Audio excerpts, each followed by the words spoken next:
Hi friends, कैसे हैं आप सब लोग। उम्मीद करता हूँ आपको मेरी कहानियाँ पसंद आ रही होगी। तो चलिए, आज मैं आपके लिए लेकर आया हूँ एक नई कहानी जिसका नाम है शैतानी दुनिया।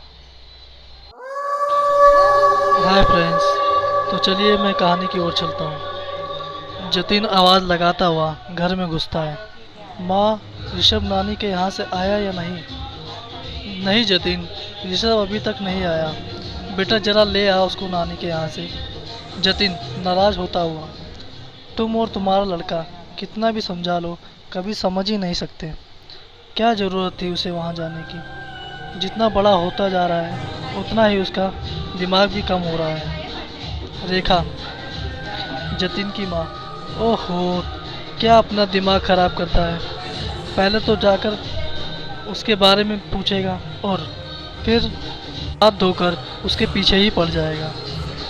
नहीं जाना है तो मत जा। कौन सा मेरी माँ उस पर ही काला जादू करेगी। तू शोर मत कर, बस जा। जतिन, हाँ हाँ, सुनाओ तुम भी मुझे ही। जब तुम्हारी माँ हमें पागल कर देगी ना, तब आना रोती हुई। रेखा, अरे बस, अब जा और मेरी बात माने कर।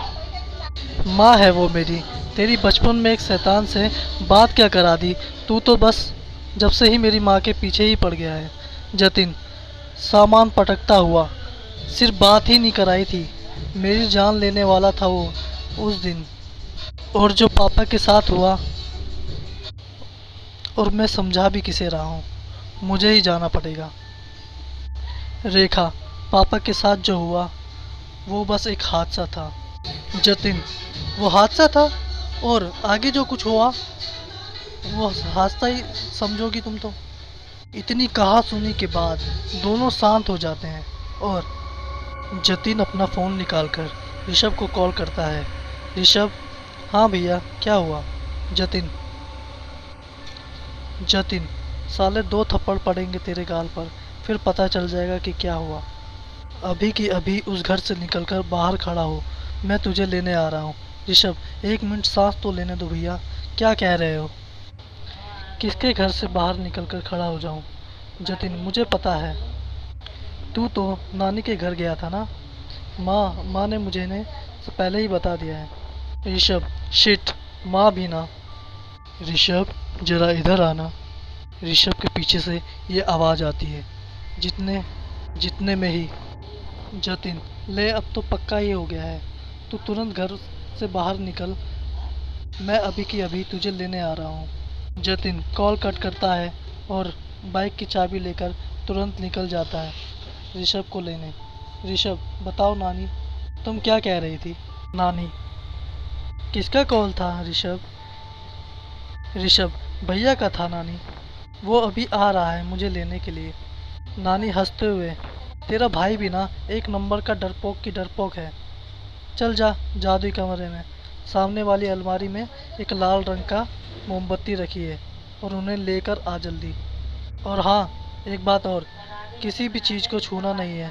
ऋषभ, हाँ हाँ, नहीं पता नानी, पर मैं नहीं छूऊंगा। ऋषभ वहाँ से जाता है और नानी जमीन पर रंगोली सी बताते हुए कुछ मंत्र पढ़ने लगती है। ऋषभ जब उस कमरे में घुसता है और हर बार की तरह उस कमरे को देखकर वो अपनी ही दुनिया में खो जाता है। उस कमरे में बहुत सारी अलमारियां बनी होती हैं जिनमें अजीब अजीब सी चीज़ें और ढेर सारी किताबें रखी होती हैं। ऋषभ धीरे धीरे अंदर जाता है और सीधा उस अलमारी के पास जाकर खड़ा हो जाता है और मोमबत्ती को ढूंढने लगता है। फिर उसके बाद उसको मोमबत्तियाँ मिल जाती हैं। तभी अचानक उसके हाथ से एक मोमबत्ती नीचे गिर जाती है। गिरने के बाद वह मोमबत्ती अलमारी के नीचे चली जाती है। वो धीरे से संभल कर नीचे झुकता है और अलमारी के नीचे हाथ डालकर मोमबत्ती ढूंढने लगता है। तभी अचानक उसका हाथ किसी चीज़ पर पड़ता है और वो उसे बाहर खींच लेता है। वह एक किताब होती है जिसके साथ मोमबत्ती भी बाहर आ जाती है। ऋषभ मोमबत्ती उठाता है और सोचता है कि किताब यहाँ नीचे क्या कर रही है। वो सोचता है कि इसे मैं ऊपर रख देता हूँ। इससे किताब को उठाता है। जैसे ही वह उस किताब को उठाता है, उसकी नज़र उसकी लिखावट पर पड़ती है और वो उस लिखावट को पढ़ने लगता है। वो लिखावट उसे काफ़ी दिलचस्प लगती है, तो वो उसे पढ़ने लगता है। उसमें लिखा होता है, पढ़ा तुमने एक शब्द भी, तो आगे पढ़ना पड़ेगा। एक बार हो सही, सफ़र मेरे साथ करना पड़ेगा। ये पढ़कर वह थोड़ा घबरा जाता है और ऋषभ वापस उस किताब को अलमारी में रख देता है। जैसे ही किताब को अलमारी में रखता है, पाता है कि उसके साथ में किताब चिपक गई है। उसके बाद वो काफ़ी घबरा जाता है ये देखकर, लेकिन मजबूरी में वो चिल्ला भी नहीं सकता, क्योंकि नानी ने अगर उसको पता लगता कि उसने उस किताब को छुआ है तो वैसे भी नानी उसको जान से मार देती। इसलिए वो डर के मारे बिना शोर किए वो पूरी ताकत से किताब से अपना हाथ हटाने की कोशिश करता है, लेकिन कुछ फ़ायदा नहीं होता। तभी उसके कान में एक बहुत ही भयानक सी आवाज़ पड़ती है, जिससे कहाँ रह गया तू।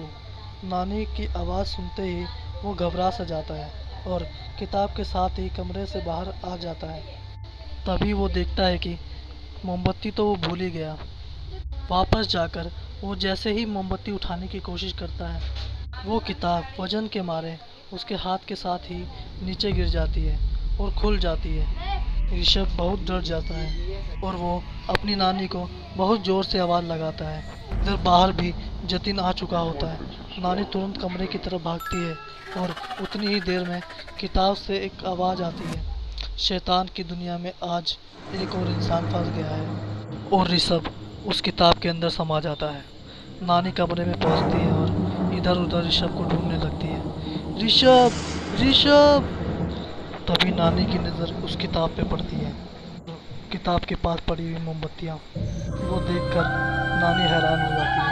वो तुरंत समझ जाती है कि ऋषभ ने उन किताबों को जरूर खोला होगा। नानी उसी प्रकार उन किताबों को उठाकर रोने लगती है और तभी जतिन ऋषभ को आवाज़ देता हुआ उस कमरे तक पहुंच जाता है। जतिन, क्या हुआ नानी, आप रो क्यों रहे? और ऋषभ, ऋषभ कहाँ है नानी? ये सुनकर एक शब्द भी नहीं बोलती और किताब को जतिन की तरफ आगे बढ़ाती हुई बस ऋषभ ऋषभ करने लगती है। जतिन समझ जाता है कि वहाँ शायद कोई अनहोनी हुई है और वो नानी को शांत कराने लगता है। नानी के शांत होने के बाद जतिन नानी से पूरी बात पूछता है। नानी उसे बताती है कि ये वही शैतानी किताब है और ऋषभ ने इसे जरूर खोला होगा, जिसकी वजह से वो दुविधा में फंस जाता है। ये बात सुनकर जतिन के होश उड़ जाते हैं और जतिन की ये बात सुन के जतिन की आंखों में आंसू आने लगते हैं। जतिन भरे हुए गले से नानी से पूछता है, नानी, ऋषभ को कुछ हुआ है क्या?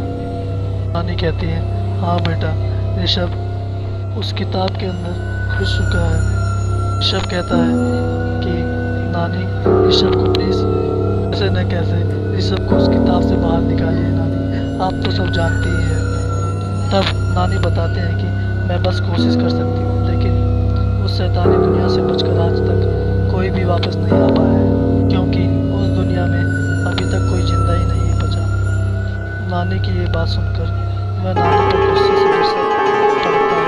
मोमबत्ती जलाकर नानी के पूरे कमरे को आग से जला देता है, जिससे पूरे कमरे में चीख पुकार से मचने लगती है। लेकिन आश्चर्य की बात ये होती है कि कमरे के अंदर कुछ भी नहीं जलता, ना ही किताबें, ना बक्से और ना ही फूल पत्तियाँ। सिर्फ कमरे में लगी आग उन अलमारियों पर ही लगती है। नानी आज भी उस किताब को अपनी तंत्र मंत्र में ध्यान से कोशिश करती है कि वह सबको बाहर निकाल ले, और नानी आज भी उस शैतानी दुनिया में तंत्र मंत्र सिद्धियों के द्वारा ऋषभ को खोजने की कोशिश कर रही हैं। और जतिन और रेखा इस इंतज़ार में कि ऋषभ कब वहाँ वापस आएगा, वह अभी तक चैन से सो नहीं पाते कि कहीं किसी भी पल उनका ऋषभ उनसे आकर गले मिले। ये उनकी आस में अभी तक ऐसे ही उसका इंतज़ार कर रहे हैं। ये कहानी यहीं समाप्त होती है। Thank you so much. So guys, आपको कहानी कैसी लगी? अगर अच्छी लगी हो तो प्लीज़ ज़्यादा से ज़्यादा शेयर करें, मेरी कहानी को लाइक करें और चैनल को सब्सक्राइब करें। Thank you so much. मिलते हैं आपसे अगली कहानी में।